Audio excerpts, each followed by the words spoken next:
자, 오늘은 충만한 기쁨, 영원한 즐거움 이런 본문 말씀을 기초해서 하나님 말씀을 나누도록 하겠습니다.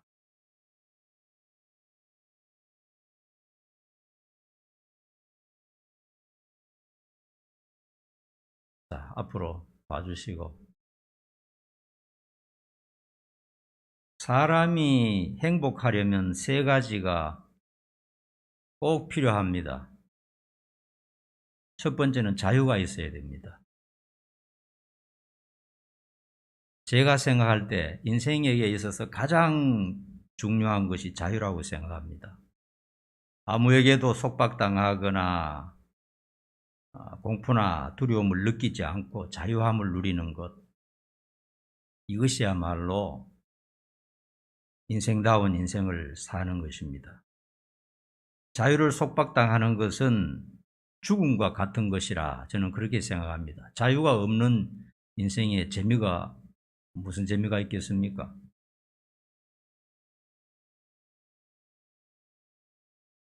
어떤 사람이나 국가나 단체로부터 억압을 당한다면 그는 불행할 것입니다. 가정도 마찬가지입니다. 부모로부터 그냥 꼼짝달싹 못하고 이 자유를 속박당하는 자녀가 있다면 그 자녀는 참 괴로울 것입니다. 부부간에도 마찬가지입니다. 막 서로가 꽉 묶여가지고 꼼짝달싹 못하게 하는 그런 부부는 참 굉장히 괴로울 것입니다. 그래서 저는 우리 집사람에게 무한한 자유를 줍니다.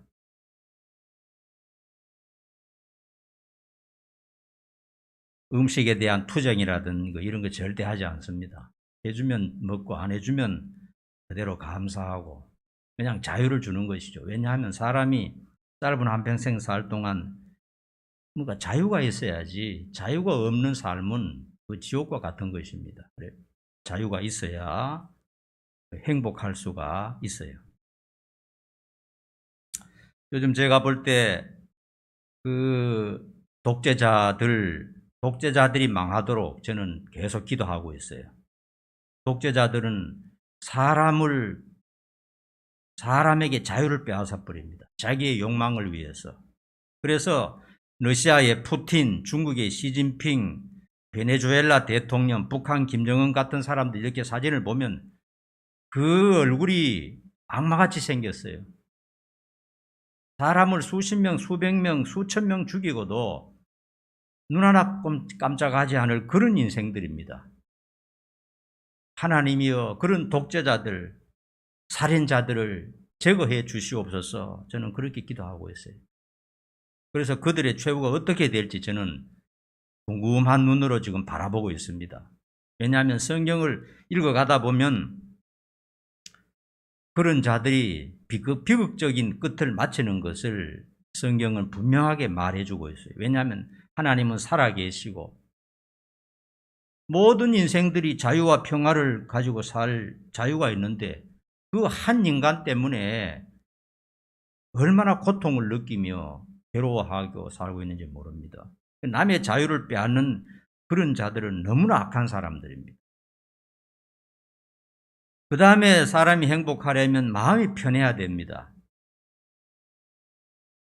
마음의 걱정, 근심, 불안, 초조, 우울함, 허무감으로 가득 차다면 그 인생은 불행할 것입니다. 그 사람이 아무리 좋은 걸 먹고 아무리 많은 걸 가진다 하더라도 무슨 살 재미가 있겠습니까? 마음이 편해야 되거든요. 마음이 조용하고 안정감을 느끼며 편안하다면 그것이야말로 행복일 것입니다. 여러분들 한번 테스트해 볼 필요가 있습니다. 성경을 펴놓고 30분이나 1시간 정도 아무 걱정 근심 없이 성경에 빠져들 수 있다면 여러분 마음이 편한 겁니다.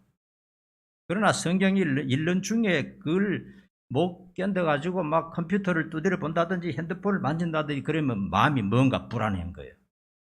조용하게 말씀 앞에서 30분이고 1시간이고 그 깊은 하나님 말씀 속에 잠겨 있을 수 있다면 그 사람 마음이 편안한 겁니다.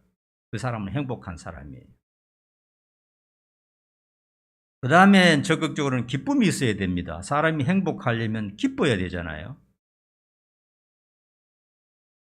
마음에 기쁨과 즐거움이 없다면 아무리 좋은 소식을 들어도 그 사람은 웃지 않습니다. 왜냐하면 내 마음이 기쁘니까 다른 데서 좋은 소식이 들려와도 의미가 없는 것입니다. 2010년 전후로요, 유명 배우나 탤런트나 인기인들이 많이 자살했습니다. 여러분도 아실지 모르겠지만요. 그런 유명한 사람들이, 내가 좋아하는 그런 사람들이 죽었을 때 나도 많이 울었어요. 너무나 슬퍼서. 그들은 세계적으로 인기를 누리는 그런 스타들이었습니다. 돈도 많고 집도 어마어마한 곳에서 삽니다. 모든 사람이 그를 부러워했지만 그들은 마음에 평안이 없기 때문에, 기쁨이 없기 때문에 자살한 것입니다. 앞길이 창창한데 자살한 것입니다. 비록 초라하게 살아도 기쁨과 즐거움이 있다면 그는 행복할 것입니다. 여러분, 기쁘고 즐겁게 살 것입니까? 아니면 세상적으로 부귀영화 누리며 살 것입니까? 선택을 잘 해야 됩니다. 어느 쪽을 선택할 것인지 스스로의 몫입니다. 자, 잠언 17장 22절 한번 띄워줘 보세요. 잠언 17장 22절. 자, 우리 같이 한번 읽어봅니다. 시작. 마음의 즐거움은 양약이라도 심령의 근심은 뼈를 마르게 하느니라. 전곡을 찌르는 말씀 아닙니까? 마음이 기쁘면 그게 어떤 보약을 먹는 것보다도 더 좋은 거예요. 양약인 것입니다. 그러나 마음의 근심, 걱정, 불안, 초조, 두려움, 괴로움, 탐욕 이런 것이 있으면요, 뼈가 말라 들어갑니다. 뼈가 바삭바삭 말라 들어가는 것입니다. 그리고 마음속에 기쁨과 즐거움이 있는 사람은요, 저절로 마음이 선해지고 따뜻한 그런 사람으로 조금씩 변화돼요. 자기 마음이 즐거우니까 마음이 선하고 따뜻하게 되는 것입니다. 그러나 자기 마음이 괴로운 사람은요, 성품이 원래 좋았는데 마음이 괴롭고 답답하다면요, 무슨 짓을 저질지 모르는 게 그게 인생인 것입니다. 여러분, 호스티스 병원 아시죠? 거기는 회복 가능성이 없는 말기암 환자들을 임종 때까지 머물게 하는 것이죠. 가망이 없다고 의사가 사형 판결을 내린 사람 한 달, 두 달 정도 거기서 머무는 것입니다. 그래서 마지막을 잘 마칠 수 있도록 통증을 좀 조절해주고 정신적으로 좀 위로해주는 그런 것이죠. 어떤 남자가 생일이 되어서 사랑하는 가족들이 마지막 생일 파티를 열었습니다. 거기는요, 생일이 되면 꼭 생일 파티를 해줍니다. 왜냐하면 마지막이니까요. 그래서 아내와 자녀들과 간호사와 의사 모두 참석해서 웃으면서 노래 부르면서 이제 케이크를 잘라서 맛있게 먹었어요. 그런데 그 케이크를 다 먹기도 전에 서로를 껴안고 눈물을 흘렸습니다.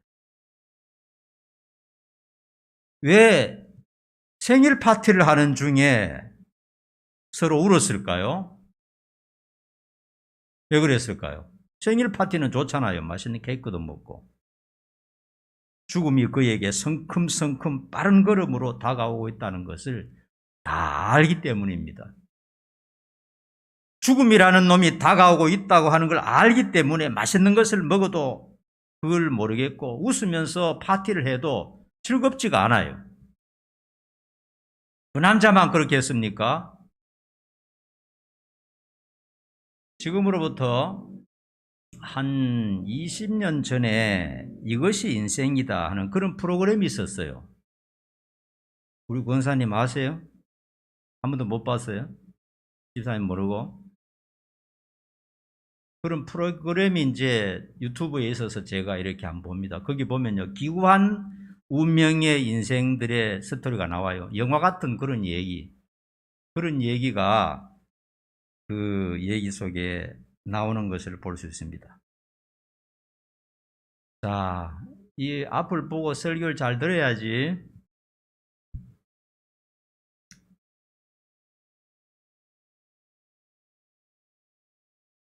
어떤 한 사람의 그 얘기 스토리가 나와서 제가 봤는데, 어떤 어머니가요, 온갖 고생하면서 자녀를 공부시켰어요. 그 남편 되는 사람은 술 먹고 도박만 하고요, 가정에 전혀 보탬이 되지 않고 가정에 신경도 안 쓰는 그런 남자였어요. 옛날에는 그런 사람 너무너무 많았어요. 근데 그 여자는 너무너무 고통스럽게 이 머리에 이고 다니면서 뭔가 뭐 소금도 팔고 이렇게 해서 진짜 고통 중에 그 자녀들을 키웠는데, 그래서 그 아들이 열심히 공부해서 이제 좋은 대학에 합격하게 되었어요. 근데 그 합격하고 바로 다음에 그 애가 그냥 갑자기 아파서 병원에 갔더니 임파선스 암 사기라는 겁니다. 두세 달밖에 못 산다는 거예요.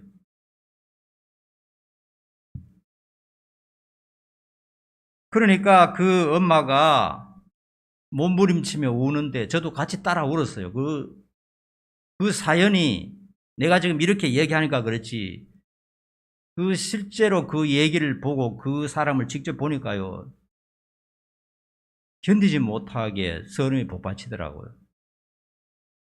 그 아들을 길러서 그렇게 이제 대학 합격하고 이제 참 이제 행복이 찾아왔구나 했는데 그 죽음이 다가온 겁니다.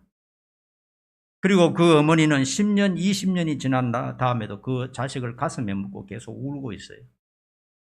어찌 안 그렇겠습니까?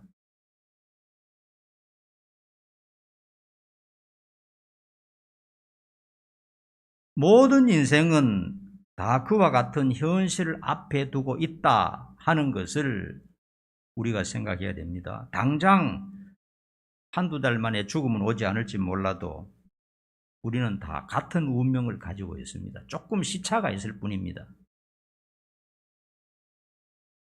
이것은 모든 사람에게 닥치는 공통적인 문제입니다.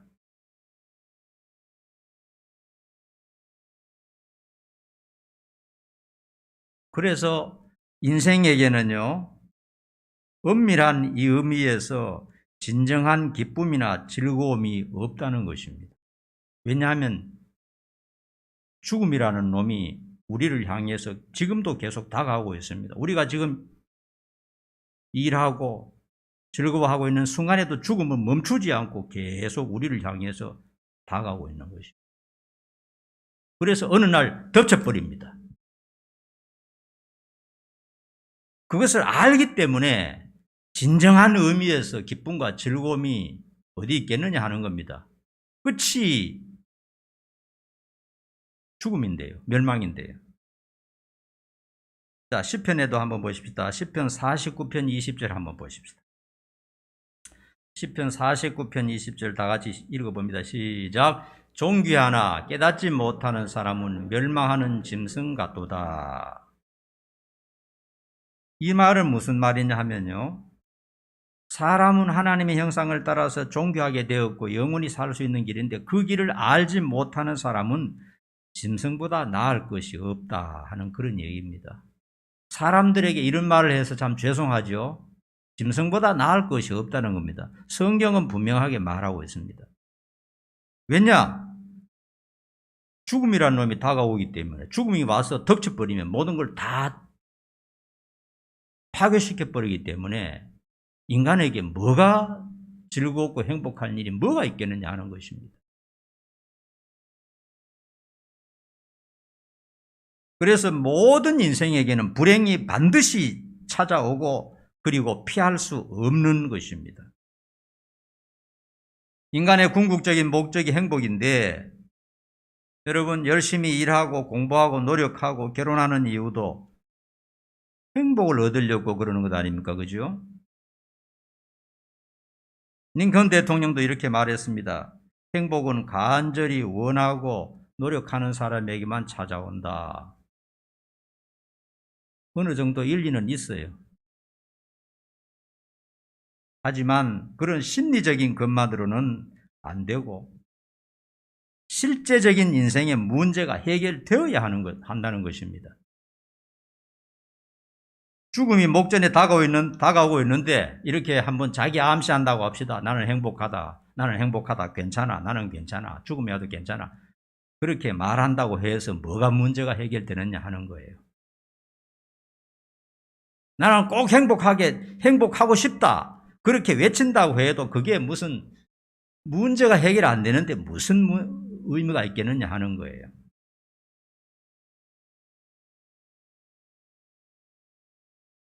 사람이 진정으로 행복해지려면요, 죽음과 지옥의 문제가 반드시 해결되어야 됩니다.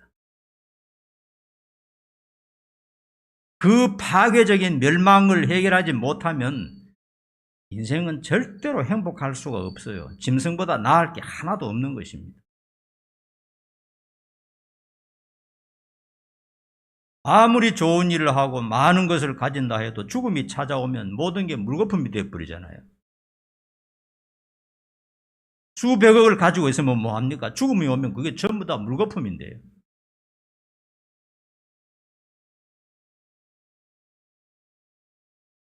그러므로 죽음이라는 저주를 처리하지 않으면 그 누구도 진정한 행복은 없습니다.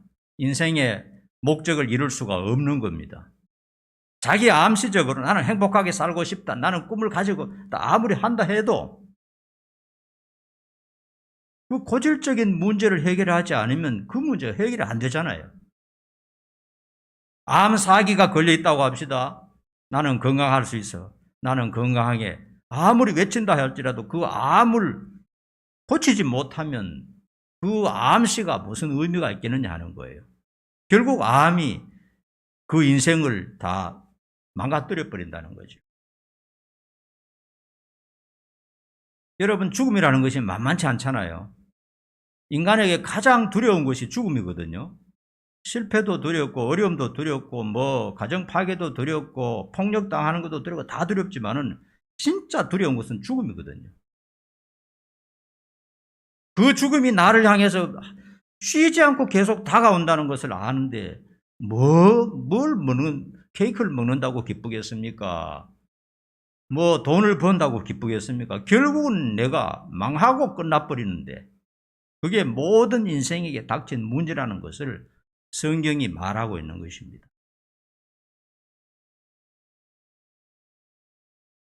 인간은요, 구조적입니다. 이 구조적인 것을 변화시킬 수 없는데 어떤 구조적인 것으로 가지고 태어나느냐? 늙음과 질병과 죽음, 그리고 지옥이 연달아 찾아오게 되어 있는 것입니다. 인간은. 자, 여러분 잘 알다시피 몇 살부터 늙어갑니까? 우리 젊은 친구들 한번 얘기해 보세요. 몇 살부터 늙어갑니까? 30부터 늙어갑니까? 어떤 사람은 20부터 세포가 줄어든다 그러기도 하고. 하여튼 30 넘어서부터 늙어간다는 것은 확실한 거예요. 늙어가는 겁니다. 모든 면에서. 서서히 늙어가고, 그리고 병이 찾아오고 죽음이 찾아오고, 이거는 시스템적으로 그렇게 되어 있는 겁니다. 인간 태어날 때부터. 이걸 어떻게 되돌릴 방법도 없고 해결할 방법도 없고 인간은 속수무책으로 그렇게 당하고 사는 겁니다. 이 무서운 시스템 속에서 빨려 들어가고 있는 것입니다.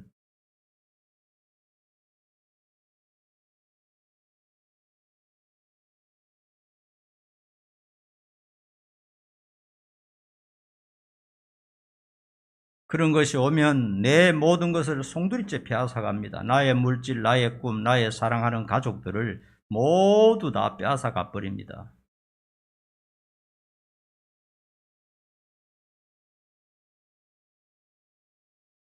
그런데 그 저주의 죽음을 해결하실 분은 하나님이라는 겁니다.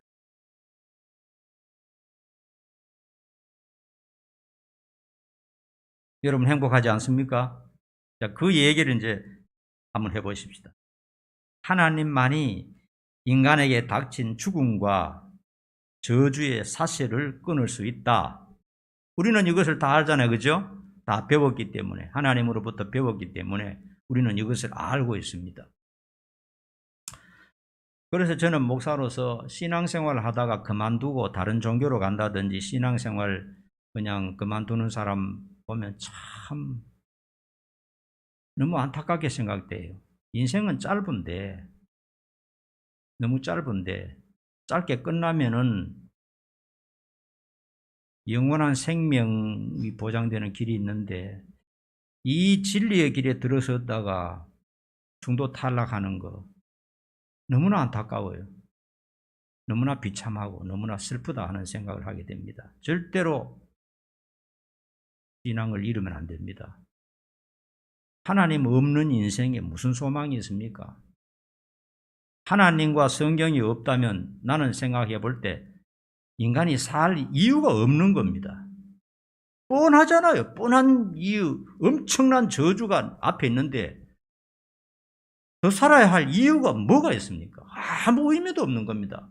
하나님과 예수님과 성경이 없다면. 우리가 잘 아는 말씀도 한번 확인해 보십시다. 3장 16절, 요한복음 3장 16절 다 아는 말씀이니까 그것을 한번 같이 읽어봅니다. 시작. 하나님이 세상을 이처럼 사랑하사 독생자를 주셨으니 이는 그를 믿는 자마다 멸망하지 않고 영생을 얻게 하려 하심이라. 아멘.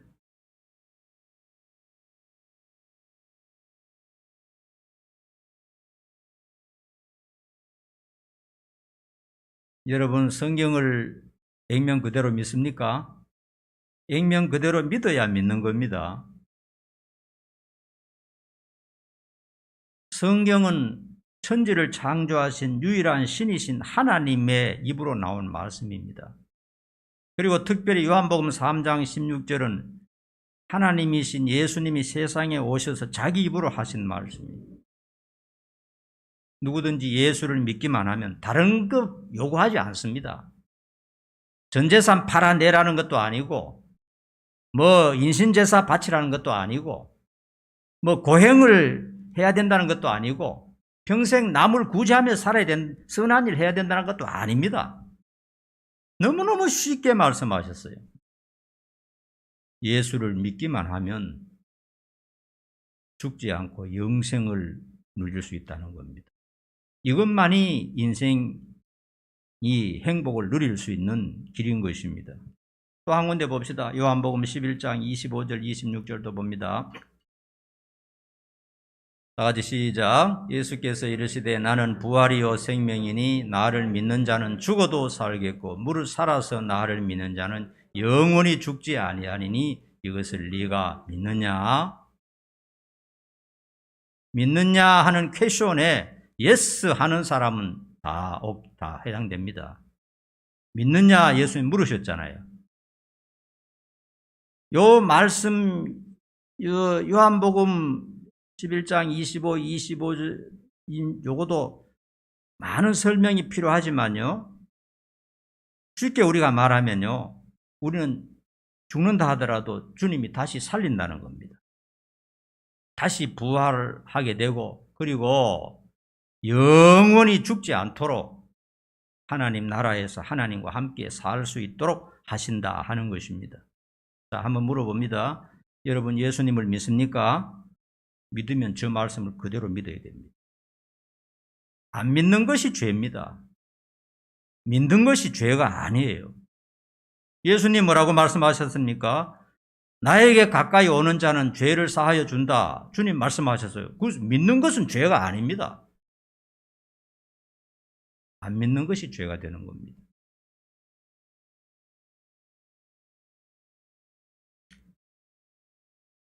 인간에게 구조적으로 다가오는 저주의 문제를 하나님이 해결해 주실 수 있다. 분명히 말씀하신 것입니다.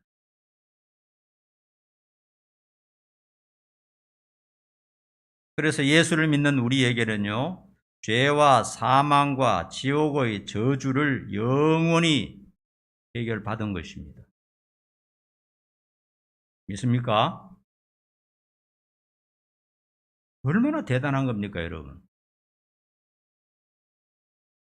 자, 죄송합니다마는 여러분 가족 중에 믿지 않는 사람들에게는 죄송한 말씀입니다마는 예수를 믿지 않는 사람은요, 죽음뿐만이 아니라 그 후에 지옥 불에서 영원한 고통을 당하게 됩니다.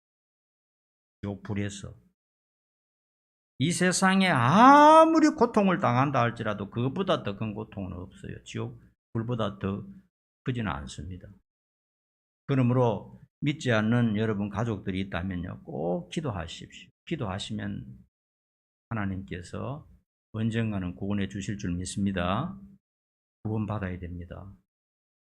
지옥의 고통을 안다면요, 조금이라도 안다면요,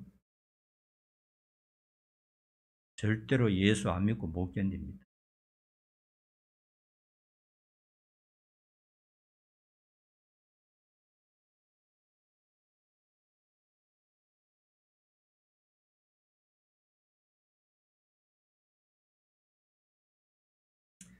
믿는 성도들은 인간의 모든 저주의 굴레에서 벗어났다고 선언하셨어요. 누가 그것을 대신 다 책임지셨느냐? 예수님이 우리 대신 다 책임지셨어요.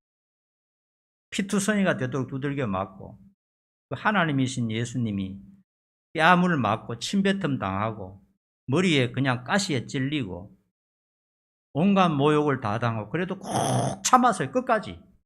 왜 참았느냐? 우리를 대신해서 저주를 받으셨기 때문에. 나무에 달려서 우리 대신 저주를 받으셨어요. 그러므로 우리는 죄로부터 해방되고 죽음에서 부활하고 하나님 나라에서 하나님의 가족으로서 영원히 살 수 있는 특혜를 받은 것입니다. 얼마나 놀라운 일입니까?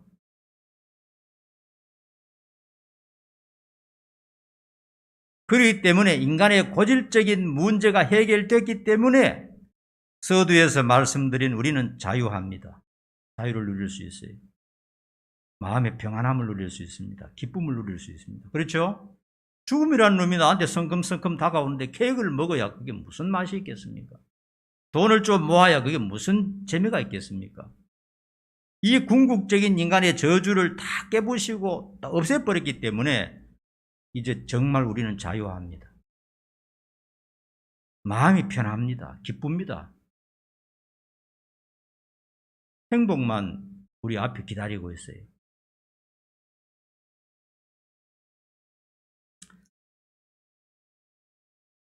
로마서 5장 1절 한번 봅시다. 로마서 5장 1절. 다시 시작. 그러므로 우리가 믿음으로 의롭다 하심을 받았으니 우리 주 예수 그리스도로 말미암아 하나님과 더불어 화평을 누리자.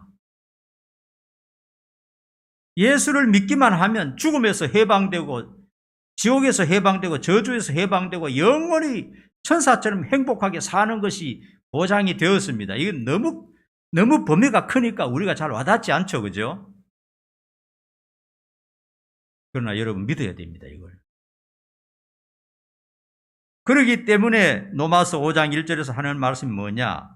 이제는 예수를 믿었기 때문에 너희는 의인들이 되었다. 의롭다 하게 되었다. 너희들은 저주받지 않는다. 그렇기 때문에 하나님과 화평을 누리자. 이렇게 말씀하고 있는 겁니다.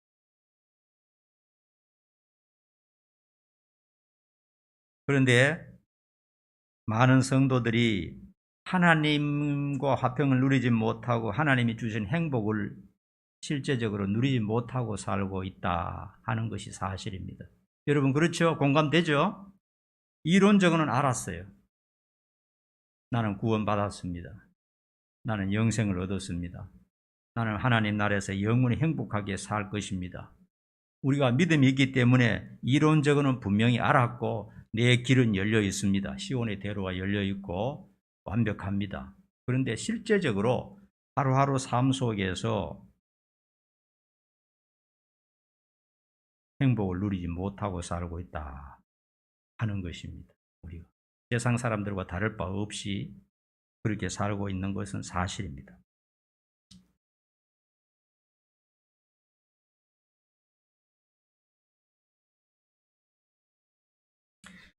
우리가 자유와 평안과 기쁨과 안식, 행복하게 날마다 사는 것이 그게 정상인데 하나님도 그렇게 말씀하셨고 논마서에서도 하나님과 더불어 평화롭게 살자 이렇게 하셨는데 왜냐하면 모든 문제가 해결됐으니까 당연히 평화롭고 행복하게 사는 게 당연한데 실제적으로는 왜 그걸 못 먹고 다른 사람하고 똑같이 불행한 모습으로 사느냐 하는 겁니다. 짧은 인생 얼마 우리 인생이 그렇게 많지도 않는데 왜 짧은 인생에 그렇게 괴로워하면서 사느냐. 이게 우리에게 숙제거든요. 오늘 본문을 선택한 것은 바로 그 해답을 찾기 위해서입니다. 그 해답을 찾기 위해서입니다. 해답이 뭡니까? 항상 하나님과 가까이 하면서 사는 것이 해답이다 하는 것이 오늘 본문에서 가르쳐주고 있습니다. 자, 8절 9절 본문 시편 16편 8절 9절 한번 같이 읽어봅니다. 뜻을 생각하면서요. 시작. 내가 여호와를 항상 내 앞에 모심이여 그가 나의 오른쪽에 계심으로 내가 흔들리지 아니하리로다. 이러므로 나의 마음이 기쁘고 나의 영도 즐거워하며 내 육체도 안전히 살리니. 예. 분명히 말씀해 주고 있습니다. 영감을 받은 하나님의 말씀 속에서 뭐라고 말하느냐? 하나님을 항상 내 앞에 모시고 있고 내 오른쪽에 내 우편에 내 위에 항상 나와 함께 계시니까 뭡니까? 내 마음이 기쁘고 내 영도 즐겁고 내 육체도 안전하다. 이걸 누리고 느끼게 된다는 겁니다. 아시겠죠? 우리는 모든 저주와 죽음을 해결한 완벽한 자유로운 하나님의 자녀입니다. 죽은 다음에 그런 걸 누리는 게 아니고 지금부터 벌써 들어간 거예요. 우리는 하나님의 백성으로서 하나님 나라에 들어가서 살고 있는데 실제로 그걸 누리지 못하는 이유가 뭐냐면 하나님과 멀리 떨어져 살기 때문에 하나님 귀찮다 가까이 있으면 귀찮고 잔소리하고 하니까 귀찮다 하는 식입니다. 그러나 오늘 시편 말씀해 보니까 항상 내 앞에 모시고 내 오른쪽에 계시기 때문에 마음이 기쁘고 즐겁고 육체도 평안하고 이런 말씀을 하고 있는 것입니다. 10절 11절 또 한번 봅시다. 뜻을 생각하면서 같이 읽습니다. 시작. 이는 주께서 내 영혼을 수월에 버리지 아니하시며 주의 거룩한 자를 멸망시키시지 않으실 것임이니이다. 주께서 생명의 길을 내게 보이시리니 주의 앞에는 충만한 기쁨이 있고 주의 오른쪽에는 영원한 즐거움이 있나이다. 구구절절이 마음에 와닿아요. 구구절절이. 은혜를 깨닫고 보니까 내 영혼을 스올에 버린다. 스올이라는 것은 이제 죽음을 말하거든요. 스올에 버리지 않는다는 겁니다. 죽음에 떨어지지 않도록 하신다는 겁니다. 그걸 알았어요. 멸망시키지 않게 하신다는 겁니다. 생명의 길이 내 앞에 쫙 열렸다는 것을 알게 됩니다. 그렇기 때문에 주의 앞에는 충만한 기쁨이 있고 주의 오른쪽에는 영원한 즐거움이 있나이다. 이것은 하나의 시가 아닙니다. 하나님의 성령의 감동으로 마음속에서 터져 나오는 진실한 고백입니다. 내 자신의 경험 속에서 이 말씀이 구구절절히 와닿는 거예요. 그 마음속에서 흘러나오는 말씀이거든요. 한마디로 결론 짓자면 날마다 하나님과 교제하며 가까이 할 때 실제적으로 기쁨과 평안과 자유와 만족을 누리며 느끼면서 살 수 있다는 겁니다. 내 삶이 어떠하든지 잘 살든지 못 살든지 내 삶이 어떠하든지 간에 하나님과 가까이 하면서 하나님과 친교하면서 살 때 내 마음속에 기쁨과 평안과 자유함과 행복을 누리면서 남은 한 생을 살 수 있다는 겁니다. 여러분 하나님의 자녀가요 모든 혜택을 받고 하나님이 말씀하십니다. 너희들 기쁘고 즐겁고 행복하게 살아야 된다. 그렇게 살아야 되지 않겠느냐 하시거든요. 왜냐하면 다 해결해 주셨으니까요. 그런데 우리가 누리지 못하는 것은 내 책임입니다. 하나님과 멀리 떨어져서 살기 때문에 그런 것입니다. 하나님이 멀어지고 세속에 함몰되면요, 하나님이 공급하시는 생명의 기쁨과 행복을 누릴 수 없게 되는 겁니다. 단 죽어서 천국에는 들어가겠죠. 그러나 이 세상 짧은 몇십 년 동안 살 동안 세상 사람과 똑같은 고통 속에서 괴로워하면서 슬퍼하면서 살 수밖에 없는 겁니다. 그렇게 해서는 안 되지 않습니까? 우리는 이미 하나님 나라에 들어가는 그런 존재인데 그걸 느끼지 못하고 누리지 못하는 것은 내가 하나님과 멀어져 살고 세상과 가깝기 때문에 그런 겁니다. 죄짓기를 좋아하고 세상 것에 탐욕하고 믿지 않는 사람과 똑같은 정신을 가지고 살기 때문에 그렇게 될 수밖에 없다는 겁니다.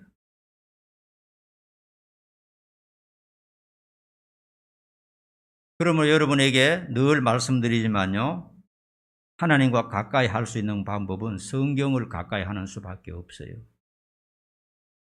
구약 때에는요, 하나님을 만나기 위해서는 하나님 환청을 들려주신지 환상을 보여주신 꿈에 나타나서 하나님이 나타나셔야 되는데, 그러니까 그게 얼마나 힘드는 겁니까? 안 해주잖아요, 하나님이. 그러나 신약에는 완벽한 하나님의 말씀이 우리 앞에 있습니다. 성경을 펴면 언제든지 하나님을 만날 수 있고 하나님과 교제가 가능합니다. 성경을 더 사랑하고요, 성경 앞에 진지하게 내가 30분, 1시간 반 정도 매일 시간을 내서 그렇게 하나님과 단둘이 있으면 그렇게 할 때 기쁨과 평안과 자유와 만족, 행복 이런 것을 하나님이 내 마음속에 주신다 하는 것을 기억하시기 바랍니다. 하나님과 가까워지는 만큼 행복을 누리고 하나님과 멀어지는 만큼 불행하게 된다는 것을 꼭 기억하시기 바랍니다. 기도하겠습니다. 하나님께서는 우리에게 충만한 기쁨과 영원한 즐거움을 주셨습니다. 우리가 누리지 못하는 것은 세상을 탐하여 하나님과 멀어지기 때문에 그런 것이라고 성경을 통해서 우리에게 가르쳐 주셨습니다. 우리는 말씀과 기도를 통해서 날마다 하나님과 가까이하며 하나님을 항상 내 앞에, 내 옆에 모시고 사는, 교제하면서 가까이하는 우리 성도들 되도록 도와주옵소서. 감사하고 예수님의 이름으로 기도하옵나이다. 아멘.